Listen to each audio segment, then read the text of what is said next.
हमने last video में देखा कि वेद क्या है। इस वीडियो में मैं आपको विस्तार से समझाऊंगा कि आखिर वेद प्रकट कैसे हुए हैं। चलिए इसके पीछे की कथा जानते हैं। पृथ्वीलोक की रचना के बाद जब ब्रह्मा जी ने पृथ्वी पर दृष्टि डाली तो उन्होंने महसूस किया कि यहां पशु और मनुष्य दोनों ही एक जैसा ही कार्य कर रहे थे। उन दोनों के कार्यों और स्वभाव में कोई ज्यादा अंतर नहीं था। जबकि ब्रह्मा जी ने मनुष्य की रचना केवल जीवन जीने के लिए नहीं बल्कि कई सारे महान कामों को करने के लिए की थी। उन्हें एहसास हुआ कि मनुष्य को ज्ञान की आवश्यकता है।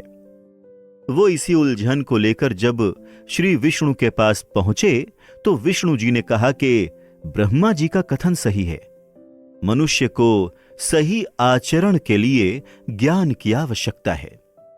विष्णु जी ने अपने मुख से ज्ञान का वर्णन करना शुरू किया। उस ज्ञान में पृथ्वी और आकाश का ज्ञान, मनुष्य को कैसे अपना जीवन बिताना चाहिए उसका ज्ञान, औषधियों का ज्ञान और कई अन्य महत्वपूर्ण जानकारियां शामिल थीं जो मनुष्य को महान बनाने के लिए जरूरी थीं।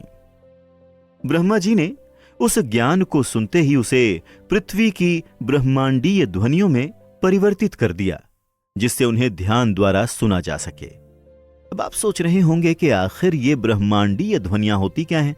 तो चलिए मैं आपको इसे साइंस की भाषा में समझाता हूं और फिर हम कथा में आगे बढ़ेंगे।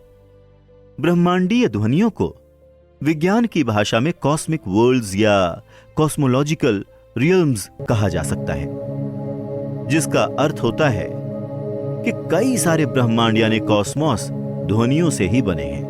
है ना ये एक रोचक बात कि साइंस ने अब ये खोज की है कि ब्रह्मांड ध्वनियों से बना हुआ है, जबकि हमारे वेदों में इन ध्वनियों का ज्ञान पहले से ही मौजूद था।